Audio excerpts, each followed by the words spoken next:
All the roll and go, where am I to go? Meet Johnny, where am I to go? For I'm a young and a sailor lad, and where am I to go?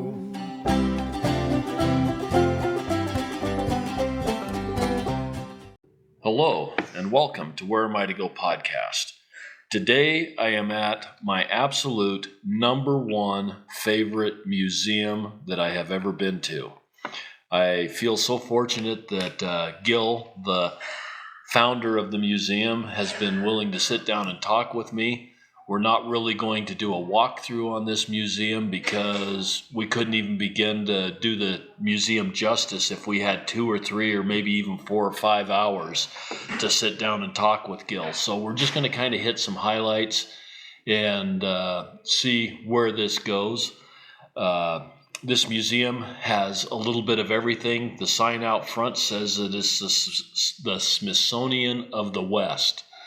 And I can honestly say that if you don't have something that brings back childhood memories or some sort of nostalgia in your life, or just you learn something and you are at this museum, you are not breathing. This museum is absolutely unbelievable and so full of stuff that a person could spend hours and days and I'm sure years and years collecting. So welcome, Gil. I appreciate you taking your time today and talking to me about your museum. And welcome to Where Am I to Go podcast. Thank you. So how long have you been collecting this stuff? Well, over 70 years as far as collecting. I'll be 80 next week, so. And you're still here every day? Yeah. When I was about 3.5 years old, I found an arrowhead on a beach down here on Flathead Lake, and it intrigued me. And I don't know, the art form, the design, whatever. I didn't even know what it was. I showed it to my mother, and she said, "Oh, that's an Indian arrowhead. I need to save that." I've been saving ever since. And anyhow, it just grew from, it got out of hand. Is that what it is? It got out of hand? Yeah. Well, I collected anything I could think of. I mean, when I was about 10 years old, one grandmother lived about 2 miles away from where I grew up, gave me a 38 snub-nosed pistol. It'd be called a Saturday night special by some people, but I even took it to school and showed my friends. We didn't shoot anybody back then. Right. Well, yeah, and you were able to take guns to school back in the day. And then I'd bought a bayonet out of a secondhand store out in Seattle when we were out visiting there, and my other grandmother gave me a .95 Winchester rifle, and I probably wore that action out, just shooting dry fire and things. So, I already had guns as part of my collection before I was even a teenager. So, never shot anybody. Well, that's good. Well, we had the 10 Commandments back then, and it says, "Thou shalt not kill." And that probably saved a lot of my classmates that bullied me. That was truthfully. I mean, and I collected cars and tractors and neat stuff, but it was just a collection. It didn't really fit a real purpose, right? Other than just a collection. Maybe bragging rights, but there's always somebody else that had better collection than you did, so that wasn't much, but. So anyhow, jumping way ahead, after my service in military policeman, I was a year at West Point for a year, and a lot of history there. And then 2 years in Germany, and I went over to, I was stationed at Frankfurt, but I took a leave and I went up to Berlin when the wall was still up. And the difference between the free sector of West Berlin and the enslaved, communist-controlled sector of East Berlin was like black and white, night and day. It was very depressing. And so after I got out of the service, I got married, started a family, and I got to thinking about that, The Vietnam riots and protests that started up about that time, people criticizing America. America's better than that. And so I began seeing things that our Constitution guaranteed free enterprise. And well, how come we lead the world in inventions? It was because of free enterprise. If people could think up a better idea. So there's a phrase was build a better mousetrap and the world will be past your door. So we got over 100 different mousetraps. I was going to say that's a pretty neat display. One of them cost me dearly. I hate to tell you what I paid on eBay for that bugger, but it was very unique, very different from the others that I had. And I bought that one, and that put me over the 100 mark. I had a couple other more common ones, but still different since then. But I don't go on internet anymore to buy mousetraps. I figured 100's enough. But it tells the story of free enterprise. Build a better mousetrap and the world will be past your door. Why do you think we got all the different, I don't care what you call it, cars, trucks, can openers, hundreds, thousands of different kinds of things. Just like your tape recorder or whatever device or whatever you call them. I mean, people are always thinking up new ideas. They can in a free country, Right. And if they can profit from their motives. But if the government comes in and slaps a bunch of controls and licenses and taxes and bureaucrats looking over your shoulder, you're going to say, well, shoot, why should I try so hard? I'll just close down my factory, or maybe I'll move it overseas where there's not all these government controls. So America, it's a pro-American museum. We're not embarrassed about it. We're proud of America. Although we do show some dark sides in America in some of the displays, and that's history. We don't tear down statues. We don't destroy things because they were a part of the dark side. We have overcome first to a large extent. There's a few little places here and there that might still harbor racism or some other problem, but for the most part, America's overcome and helped every nation on earth when you think about it. After World War II, we could have enslaved the Japanese or the Germans, but we didn't. We helped rebuild their countries, and look at them today, very, very productive society and a free society, Right. So that's what a lot of the museum teaches about. Even the vehicles represent freedom of travel. I don't care whether it's a bicycle or a big Caterpillar or steam engine outside or antique motorcycles. Everyone in America, has a right of free travel, but along with that comes a responsibility.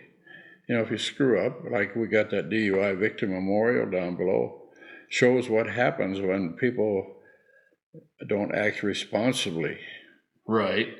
And so it's a kind of it's more than just a collection where we have a purpose to try and reinstill belief in America, to try and build a sense of respect and responsibility. So is that where your name Miracle of America comes from, is because of the prosperity, the ability to invent, the ability to be free, and all of that comes from? Basically, the Constitutional Convention at Philadelphia, where the founding fathers hammered out the Constitution, the Constitutional Convention was referred to as a miracle at Philadelphia. Okay. And a large part of our display is that. So that's where part of the name came from. Although there was miracles that happened to find certain things that tied in. For example, that one has a huge logging chain across the front of it to keep people out of the main display. That's symbolic of Thomas Jefferson's quote about binding men, meaning the men of government, down from mischief by the chains of the Constitution. Then the antique scales in there talk about, that scale was always called a balance. even the spring scales, they have those antique ones with the brass face. They have spring balance written on them. So there was a standard that you checked every scale to make sure it was weighing correctly. And the Constitution was a balanced form of government, and a standard upon which we should look at any law that anyone wants to pass. Okay. So yeah, that's part of the name. And now your museum, as we come into the museum, we first come into the lobby. You've got, what, 40 outbuildings? 40 outbuildings, yeah, on about 4.5 acres. And then you've got your main building. Right. And the main building, as you walk in, you see what you first started collecting with is the arrowheads. You've got a really nice arrowhead display as you come in. Yeah. And then you can walk down the aisle. You've got lots of different artifacts. You work your way back into an early 1900s display of maybe home items with the woman of the house and different cooking utensils and that kind of stuff. Yeah. And when I say we're looking at displays, the only way I can describe what we're looking at is Where's Waldo? You open up the Where's Waldo book and you're trying to find Waldo out of all these thousands of things. And so you go to his mousetrap display that he was talking about. And he's got over 100 mouse traps there, but that's not it. He's got little mice in the corners. He's got other little ads or papers from newspaper clippings or whatever else in all of these displays. So you're not looking at 100 mouse traps. You're looking at 1,000 items inside of this display case. Yeah. It's really quite phenomenal. Related items. I think that's where we shine, where some museums are rather sterile. I don't use that word derogatorily, but like an art museum might have a painting or a piece of art, a sculpture or something every 10 feet or 5 feet away, and it's always at a 3 to 5 feet off the floor optimum viewing level, but ours is from ceiling to floor. There's a couple of buildings that have things hanging on the ceilings. So it's related items. I mean, you can have a cartoon, you can have a calendar that relates to, just like a calendar over there. It's got an airplane on it. It's a 1943 calendar, so it relates to World War II, but also the building of the Alcan Highway. It happens to be on that one. So, and it's got a picture of a cat and a logging arch. Moving some logs out of the way to build a highway. Well, we've got an almost identical cat and a logging arch out near our sawmill display. So the things have intertwined, or I don't know how to put it, but it's the more you find, the more it's intertwined with something else. But that intertwining is so complex. I hate to use this word, but it's almost like a hoarder's cabinet. Yeah. Because there's just so much to see. I mean, he's got, how many items do you have in here? 10 million? I don't know. A lot of guys out there, but somebody made a pretty close estimate. I think about 340,000 items, but there's probably more than that. I haven't really counted them all. I can't even imagine trying to take inventory. It would take a lifetime. I can't imagine that in 80 years a person could collect and display as many items as what you've got. You've got everything from housewares. You've got a Harley Davidson collection that's got some old Harley Davidsons on up to some of the 1950s, 60s. Yeah.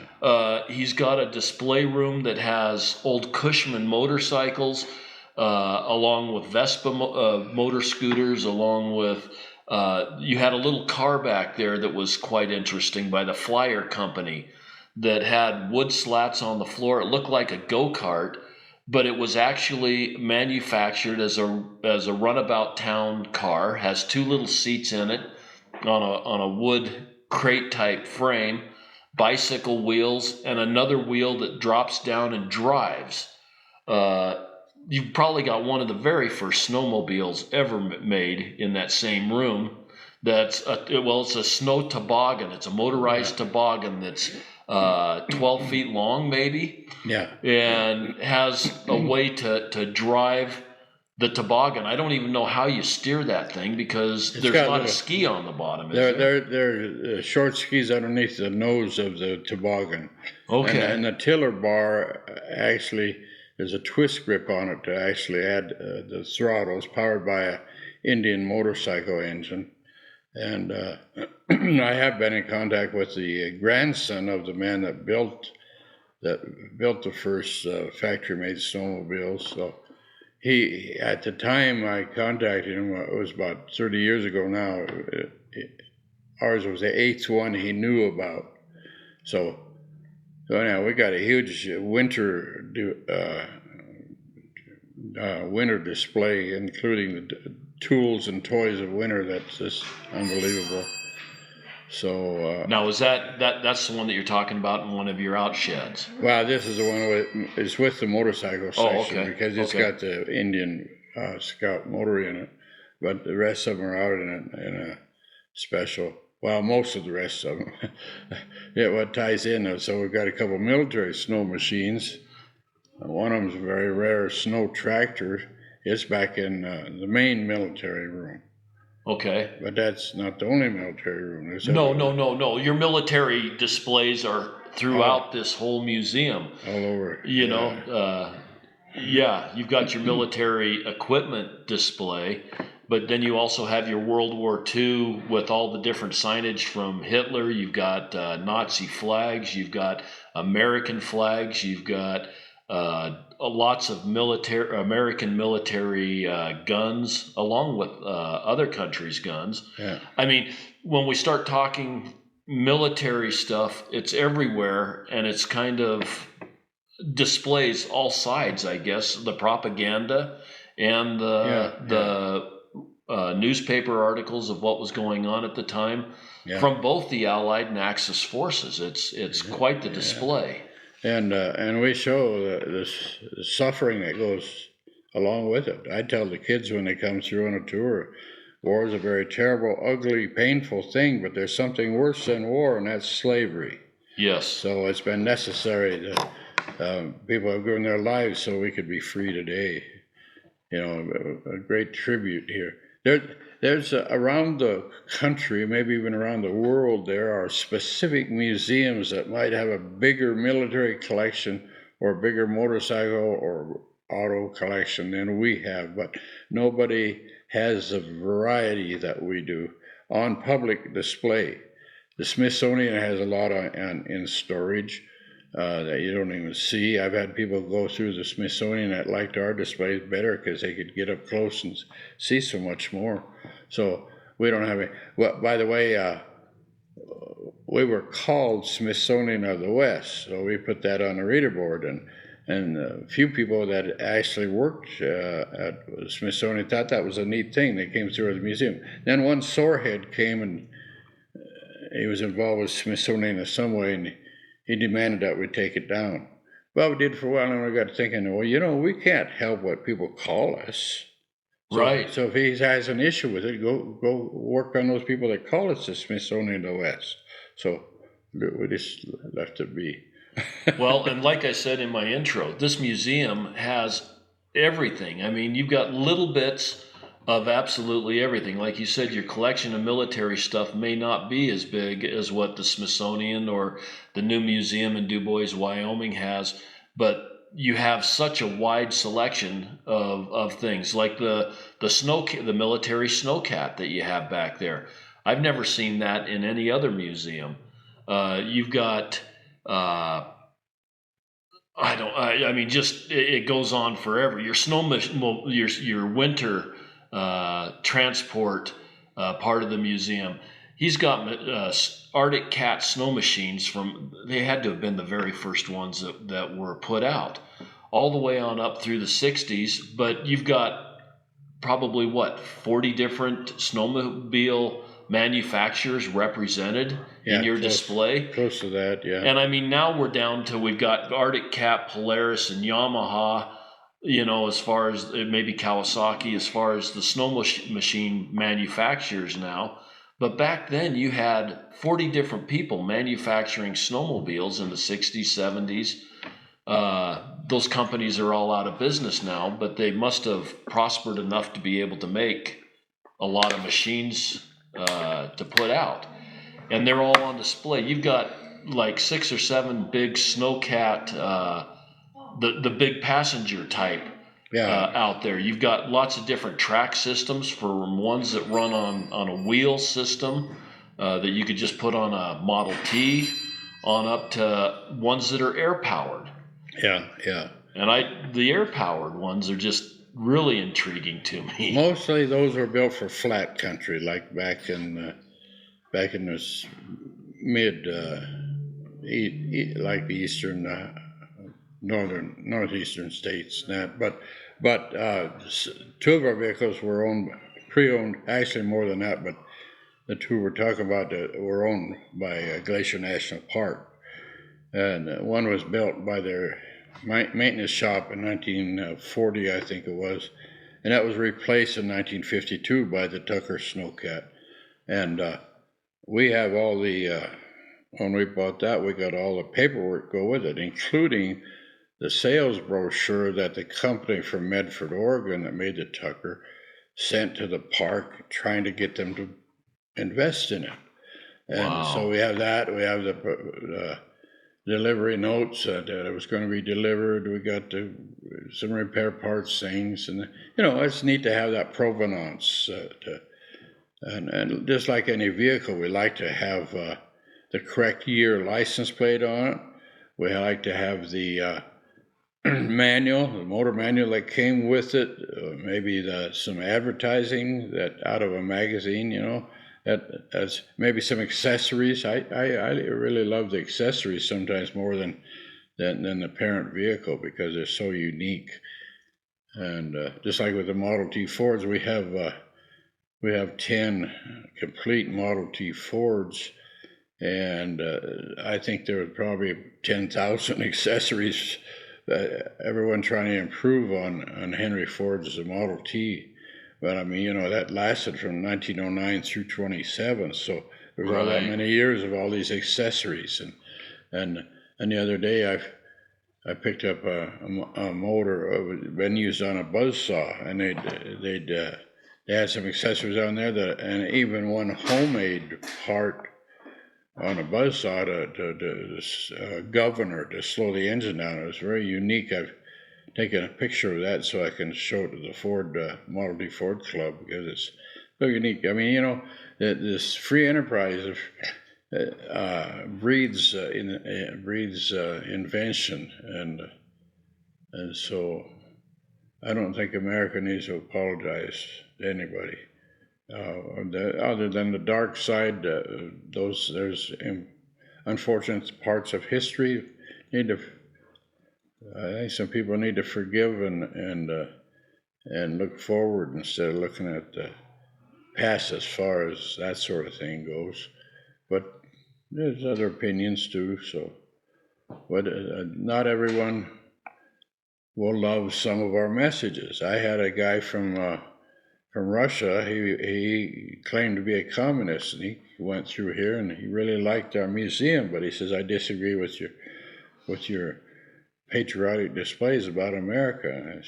So we discussed that a bit. And one of the displays says that many people have risked their lives escaping Soviet-controlled countries to come to America for freedom. The only answer he says was, "Yeah, but." He had no answer for that. And then one of them said, people have come to America with only very little possessions, and by hard work and ingenuity have become millionaires. Yeah, but that's all he could say. But he still liked the museum. So, you can't, whichever way you face, you got your back on somebody. You don't try and offend, but you show history. Right. And history is exactly what it is. Yeah. I mean, like you said, the dark side. There's a dark side to everything, and you can't sugarcoat everything, but you shouldn't destroy where you came from either. All of us in our lives have made mistakes. Yeah. And should we face those mistakes, admit to those mistakes, and say we learned from those mistakes, or should we try and bury them? Right. And, Yeah. it's just like life. But your museum does a very nice display of the patriotic side of things. And it also takes you through the evolution of so many of the products that have been manufactured. I mean, you've got a tractor display out there that is absolutely phenomenal. You've got the walking tractors, which are basically like a rototiller with different attachments on the front. You've got lots of different attachments, from grass cutting to brush clearing to cultivating.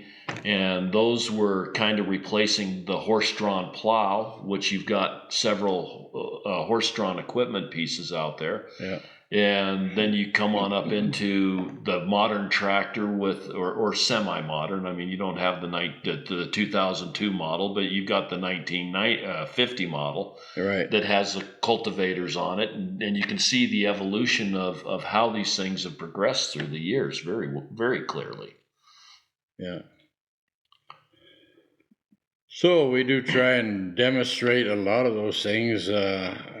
An annual event. I think it was about our 33rd or 34th annual Live History Days, 2-day celebration, always the third weekend in July, and where we give rides on a lot of things, operate things, and invite exhibitors in to, as long as it has to do with a past trade or hobby, and then we've started this coming winter. Second Saturday in January will be our second Winterfest. First one was this year, and we had such good attendance and interest.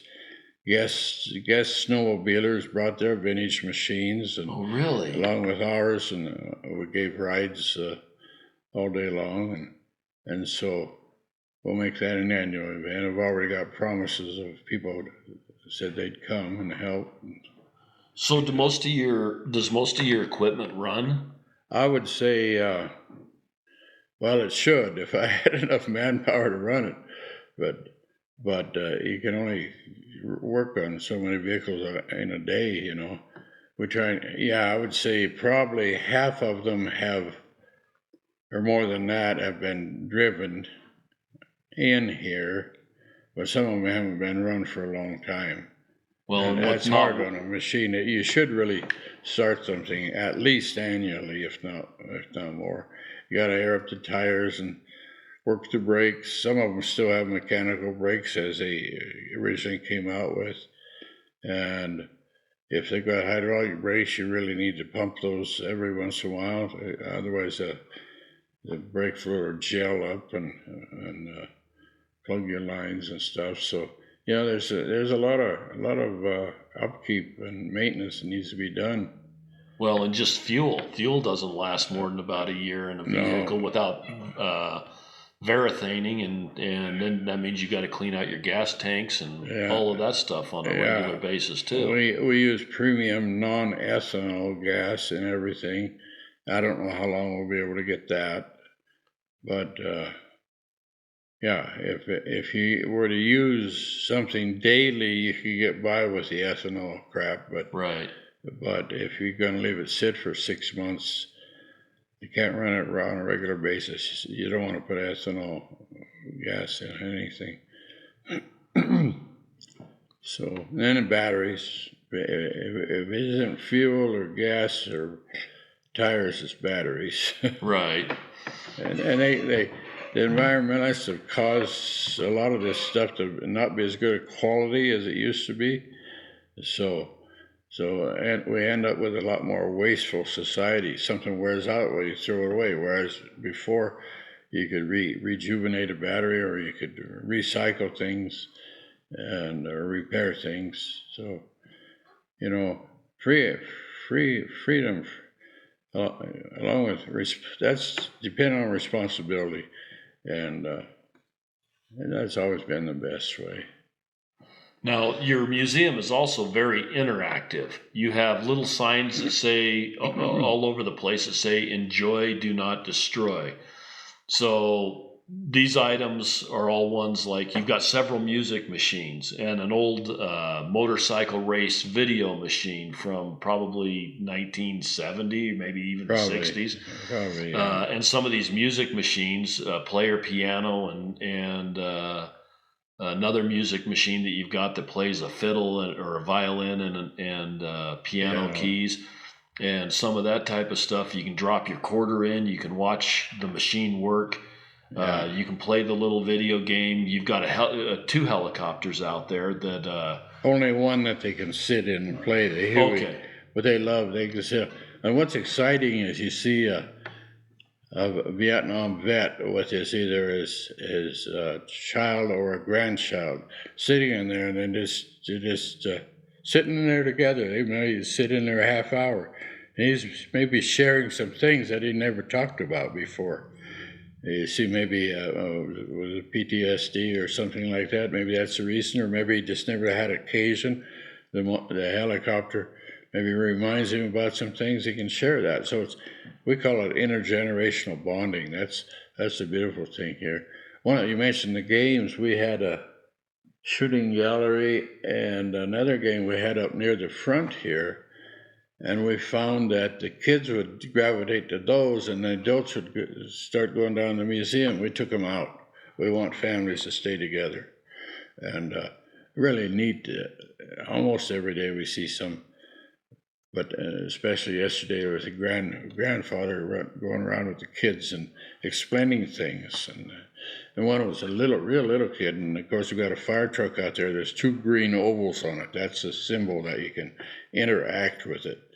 So he says, what is this vehicle called? The little kid, he probably never said fire truck before, but he learned what that vehicle was. So I pointed out to make sure they didn't miss a little green oval on the floorboard. There's a button there. And so grandfather pointed that out to him. He said, push on it real hard. And when the siren went off, that was exciting for the little kids. So it's something.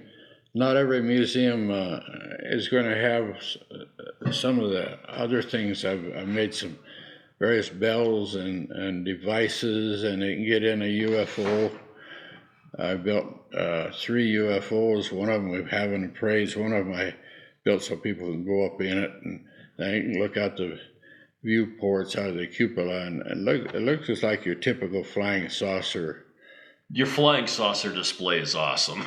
Yeah, so I don't, it's all what do I want to say, make believe or whatever, but the way you've got it set up out there is a really fun place for kids. Yeah. And not only that, you've got some different musical instrument type things. You've got one that you drop the golf ball in at the top, and there's little round plates, and that golf ball bounces around and hits all the round plates and makes different tones as it's going down. Yeah. And then you've got your little wooden handles that you can pound on different bells and some of that. And yeah, you've got that area for the kids is really cool. Yeah, the title of that is Ring Out Wild Bells. And one of my favorite pictures is a friend of mine with his little child.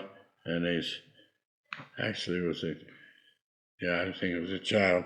And I've seen it happen with grandchildren too, but he's holding her and she's got the gong, real little, and she's hitting on a bell. So, that's neat to see.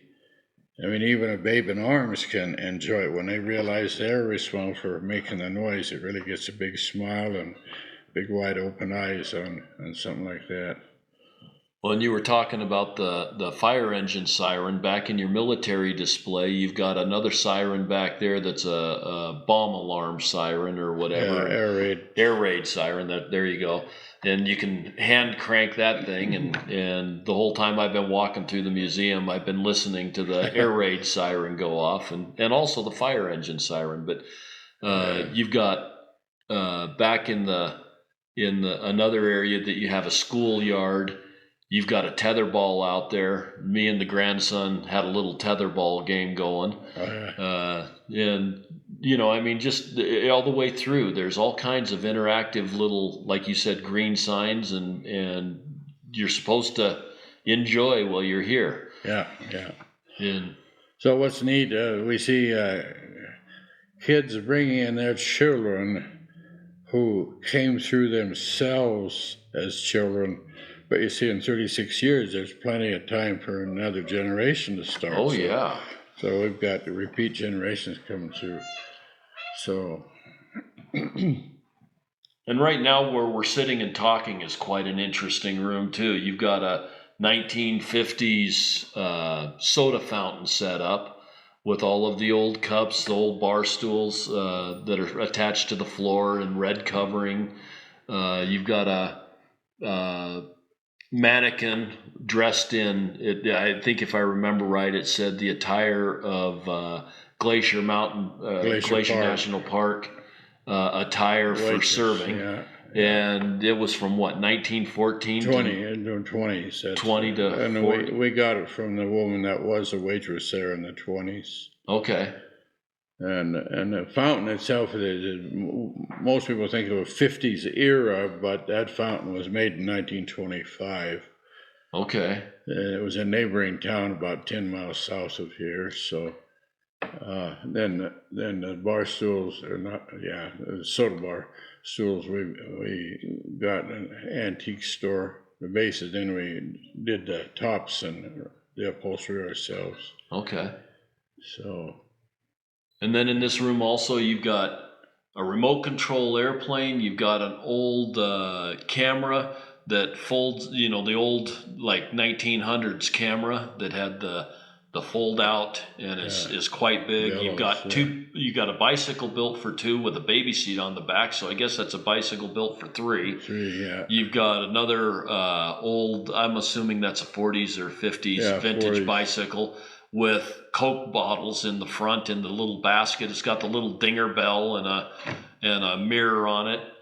And then you've got a China display. I don't know what the China is. But That's antique. It's made in Austria, but it shows the Dutch scenes. But you missed the part of the one bicyclist brought a playing card clothespin to the strut of the fender. So when he rode it, the playing card would make a noise like a motor. And that actually made you go faster, right? Well, it did, because I remember my bicycle going much faster when I did that as a kid. I did not catch the clothespin and the playing card, but yeah, we used to do that all the time when we were kids. And then you've got a camera display that has several different cameras, it looks like from the 20s and 30s. Yeah, very historic. Some are very historic to the area. And some of them were owned by Heilman, who did a lot of photography for Glacier National Park and the Great Northern Railway. And one of them was Schnitzmeyer, very prominent to this area back in the 19-teens, but then he took a job for Northern Pacific Railroad and was their official photographer. So we got his camera and the black hood that he put over his head to hold all out the light, and so we got some pretty rare stuff. And then a Barbie display, except I don't know if those are Barbies. They're all Barbies, but there's something special about that display is each one is dressed in a different year to celebrate the 100th anniversary of Montana's statehood. Okay. And the woman dressed those using some of the material was from her mother's and grandmother's clothes, and she was an elderly lady at the time she did it. And so she entered it in the Sanders County Fair and took grand prize. Oh. But then she didn't know what to do with it, and so she wondered if we wanted it. So we thought that the historical value was worth something. It isn't the Barbie itself, but the evolution of clothing. A lot of little girls still like to see it. And then you've got Montana maps and other displays in here, along with trophy animals. You've got a full-mounted wolf. You've got a moose on the wall. You've got a bear trap. And then we come on around to where there's an Indian that looks like he's coming out of the wall on a horse. And he's shooting a buffalo that is the biggest buffalo known to have been in Montana. Right. And Right. it said, I think that it weighed 2,800 pounds, and they Yeah. got 1,200 pounds of meat out of the thing. Yeah. Now That's a big animal. Yeah, yeah. Now we can't, we don't have the proof that it was the biggest one, but at the time the hunter took it, he was told that was the largest one. But there could have been big. But still, it makes a nice mural diorama. Oh yes. And along with that, we have the utensils that would have been made using buffalo parts. There's another way of hunting buffalo if they didn't have a horse. There's a coyote pelt there that they could skin a coyote and they drape it over their back and crouch down real low and sneak up on a buffalo. We've got things from Hudson Bay Trading Company, and then we also have the golden eagle sitting on a crag that's above the site. They're waiting for the hunt to end so they can get down and get some scraps or entrails at the. Once the mighty hunter killed the buffalo, he could go sit around the campfire then and telling war and hunting stories and smoking a peace pipe or pipes, and the women would go to work. Right. The women had to skin and flesh and make jerky and make the glue from boiling down the hooves and that, So anyhow, it's a pretty complete display when you look at it. Overall, we got buffalo over the top of the case there. We also got buffalo sharps, heavy-barreled sharps, right. where normally the white man used the sharps. Although when the Indians were able to trade for rifles, that was they could do a longer range than their bow and arrows could. So anyhow, we cover about the whole gamut, I think, of history up, I would say, through the into the 60s, maybe some of it even into the 70s, but we've got some original art stuff. We've got some original art of Shorty Shope, 5 pieces, and he was hired by the Highway Commission to make their Highway Commission maps from 1934 through 47. Wow. Although there was an exception during the war years, 42 to 46, they didn't print maps because of the paper shortage during World War II. But anyhow, we're very honored to be able to procure that collection. It wasn't donated, but they made it about half of appraised value price for us. So some things are donated for tax write-off. Some things are donated just because people would like others to see them on display, or some people are on their way to the dump and stop by and wonder if there's anything in their load we'd like. And so I'd say all of the above. There's a few things we don't take anymore, but now most of what we were just talking about for the last 5 minutes or so is all in one room that still has room for some benches or seats to sit down on, a table that has some books on it, and the table that we're sitting at. So this room has all of that type of items in it, and this is just one room of many, many, many others. Yeah.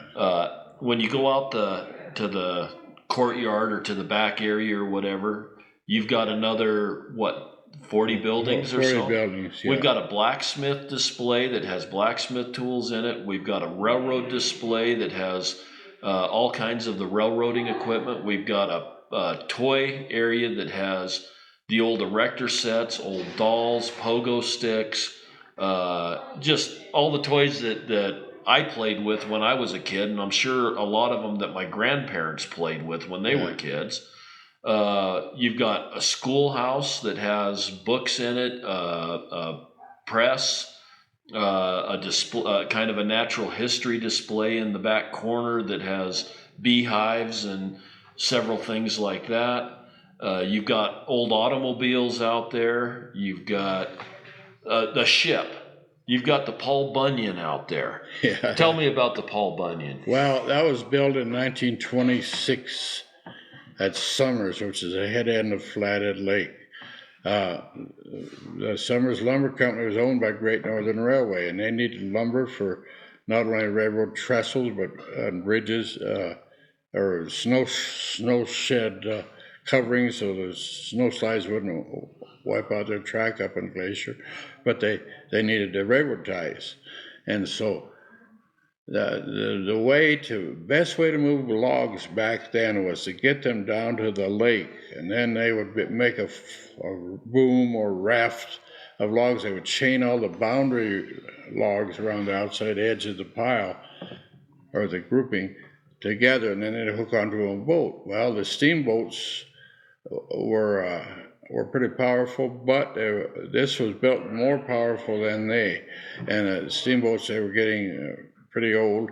I've got the original paperwork, original plans, and everything for the Paul Bunyan boat. Right, and that's all displayed on a board out there. And so that was used from 1926 through the 40s.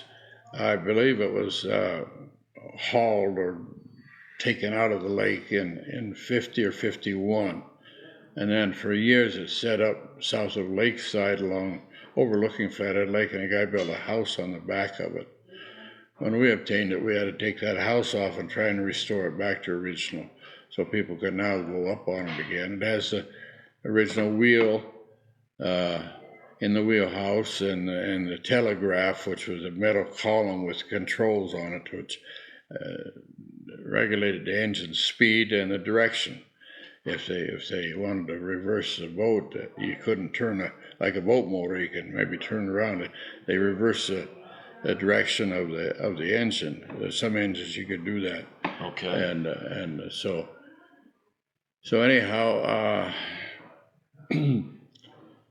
that's been a good attraction. The kids, we had one little kid. I think he was a bit autistic, but his mother used to bring him in all the time for his birthday. It was dressed in his pirate outfit and his wooden sword, and that was his pirate ship. So I haven't seen him for a couple of years, so I don't know whether he grew out of it or if they moved away. But it brought a lot of interest.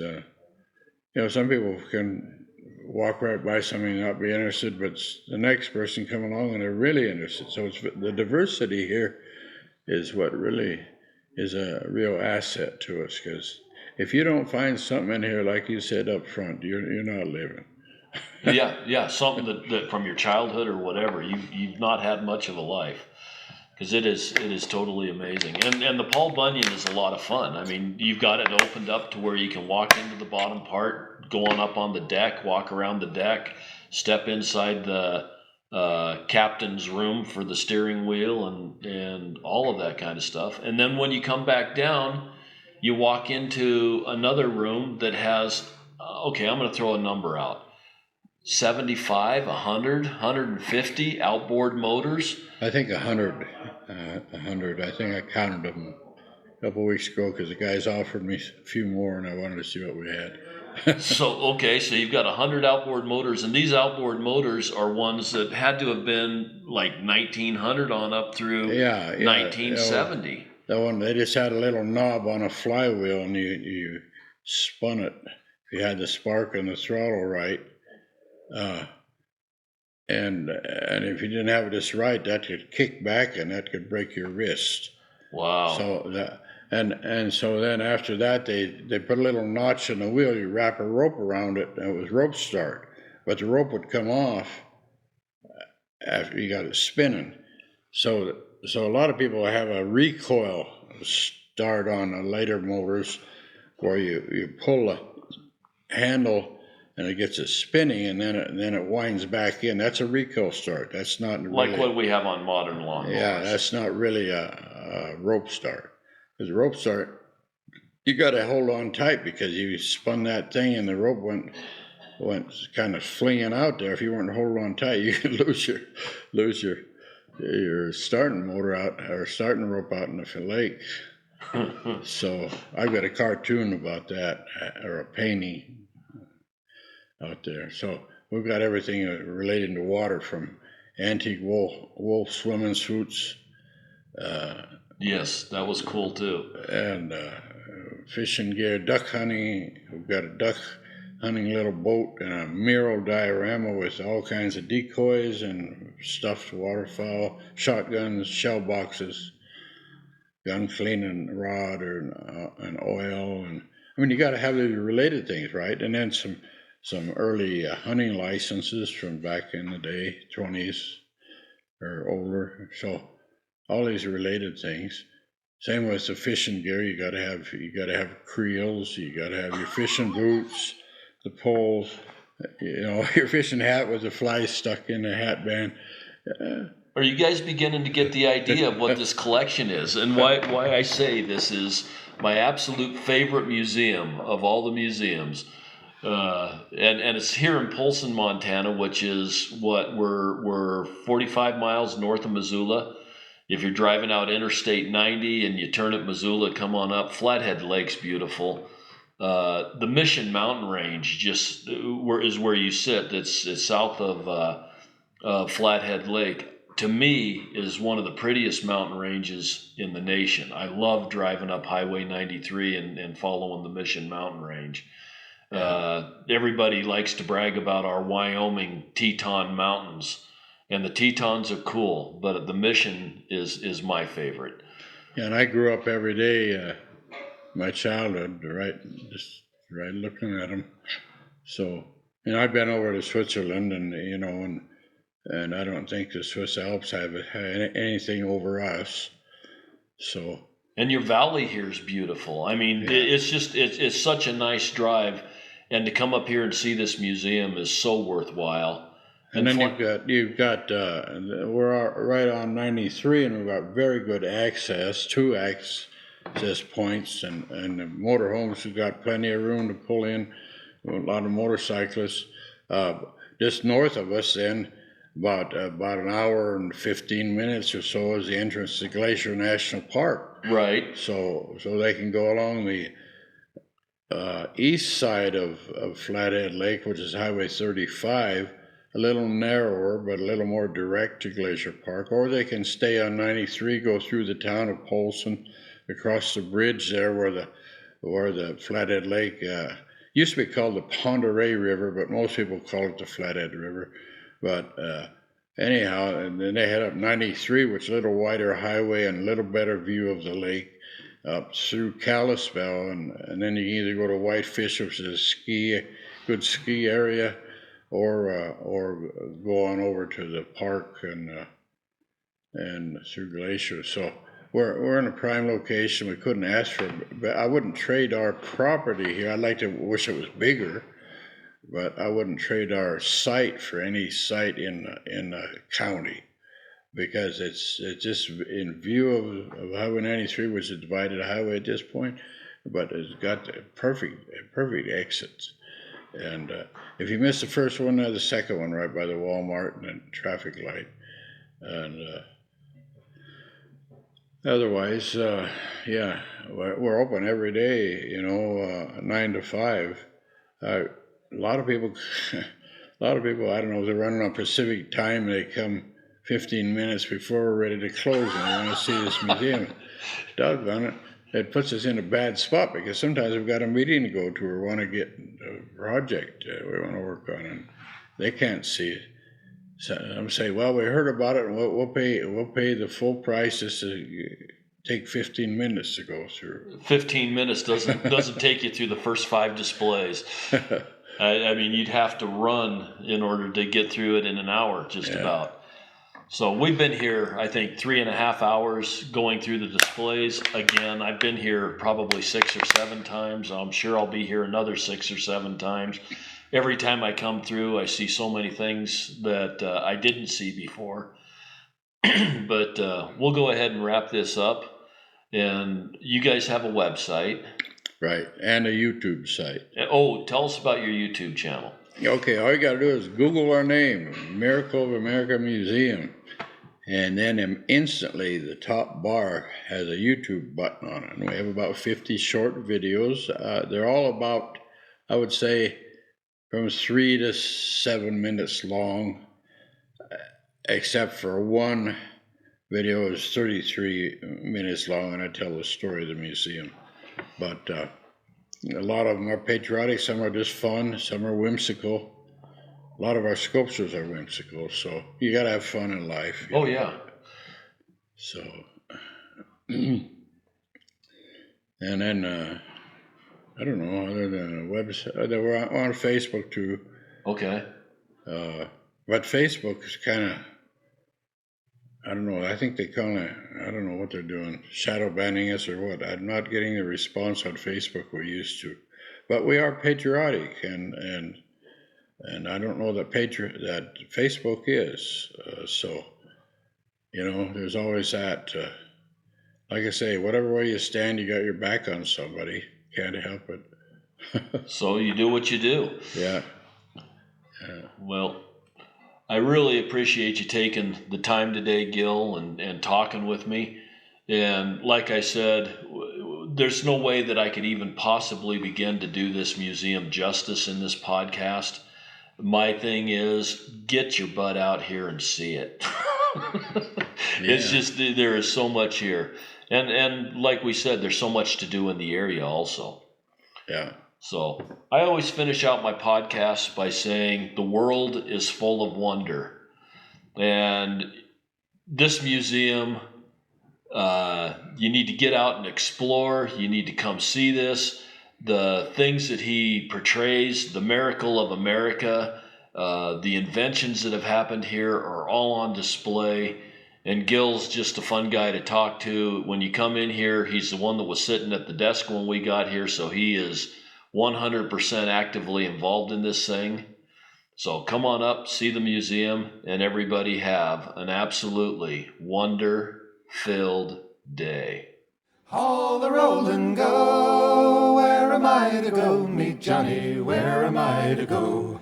For I'm a young and a sailor lad, and where am I to go?